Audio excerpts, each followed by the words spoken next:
Yo, what's up, everybody? Nightmare Comics 1. This is me giving this another try because the last one came out fucked up. But this is my review of X-Men First Class. No, not Green Lantern.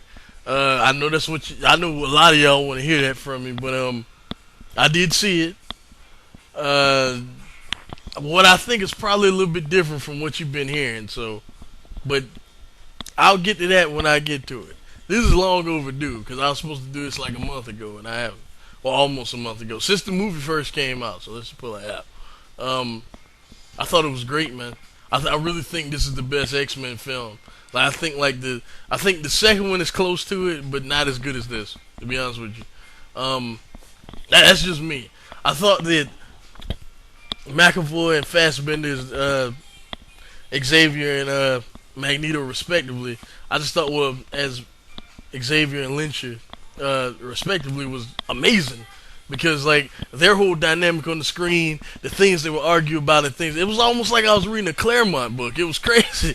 You know, what I mean, it was wild, man. Yeah, but yeah, you know they were just both of them very well done. I even thought Kevin Bacon and Sebastian Shaw was, you know, a nice little touch. You can tell he had a lot of fun doing it. You know what I mean? Like he was just, you know, he was all over the top and stuff, and I can respect that. You know, it wasn't the greatest acting performance in the world, but I don't think it was supposed to be. He had a great time. My only slight nitpick with him is it's very tiny, but it's a nitpick. If you're gonna do Sebastian Shaw, he has to have a ponytail. You know what I mean? Like, he has to have a ponytail and the ribbon, man. Everybody know. You know what I mean? Like, when you think Shaw, you see that ponytail and the ribbon, but you know, like, whatever.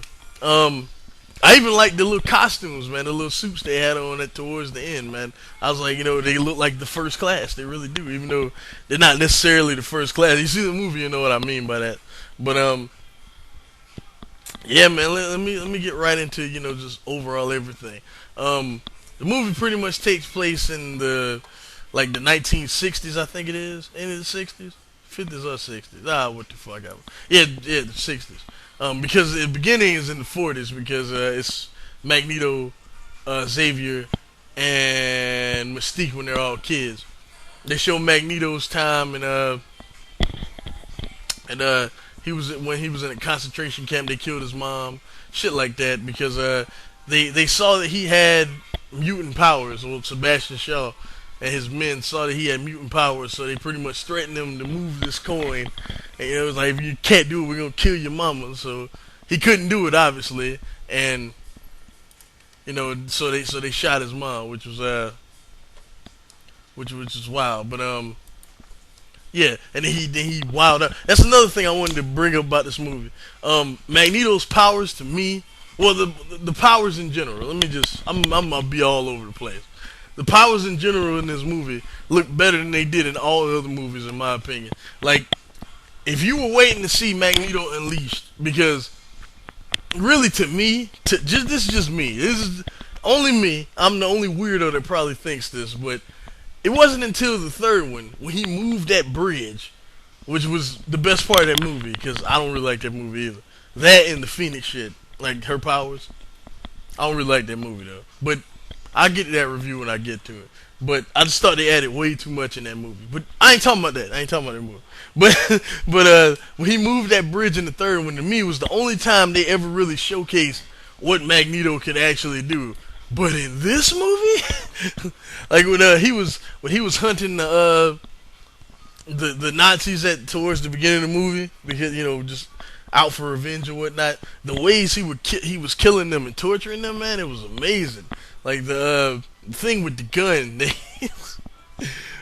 yeah, he was awesome. He was absolutely like straight up, man. This dude here was he fucking killed Magneto. Like he knocked it out of the park with Magneto for real. Magneto owned this movie straight up. But yeah, like I was saying though, like he was just unleashed in this movie, man.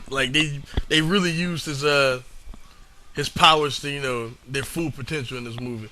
Yeah, I thought they did that with everyone. But anyway, like I was saying, um, but pretty much, let's put it like this: Kevin Bacon and his Hellfire Club So Kevin Bacon as Sebastian Shaw. I kept calling him that the whole fucking movie. But Sebastian Shaw and his Hellfire Club, which the Hellfire Club in this movie was Azazel, Riptide, who didn't say a word the whole movie. That was weird.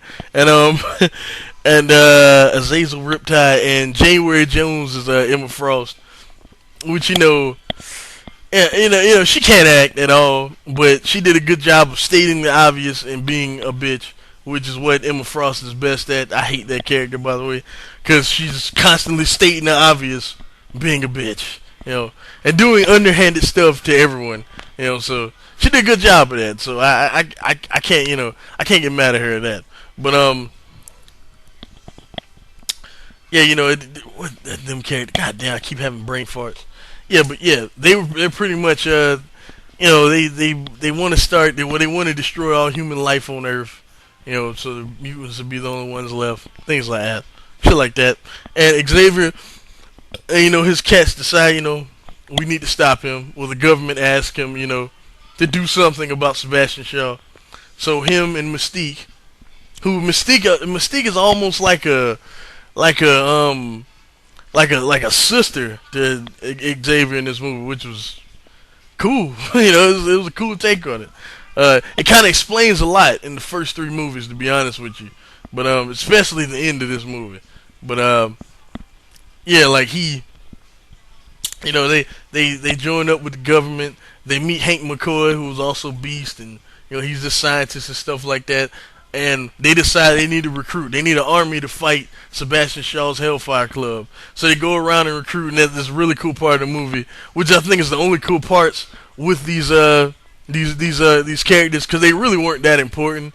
You know what I mean? Like, none of them, to be honest, with the exception of Beast, to be honest with you. So, but they had Zoe Kravitz in this movie. Her fine. Oh my god. Ooh, she fine, but that was that didn't hurt. She was Angel in this movie. They had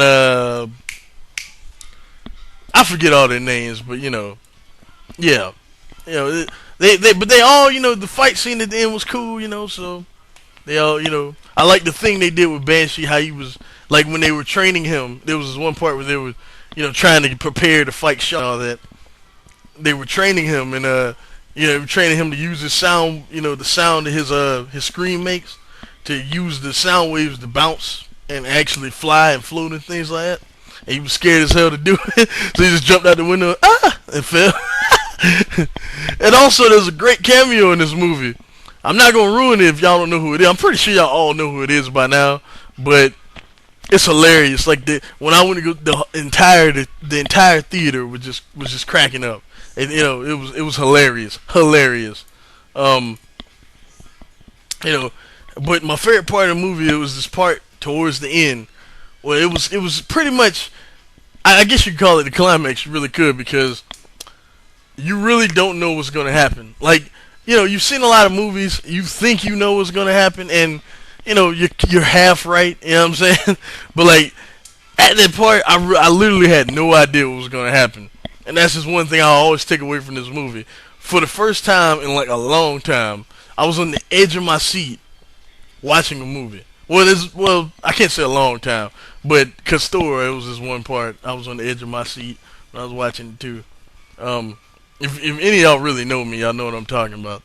But yeah, like this movie is awesome. Like 8.5 out of 10. To me, the best X-Men movie. Period. Everyone should go check it out. I guess Green Lantern is next, and I want to do some other stuff besides movie reviews. I got something in mind, but I don't know when I'm gonna do it. But I'll get back to y'all on that, and I'll holler at y'all later. Peace.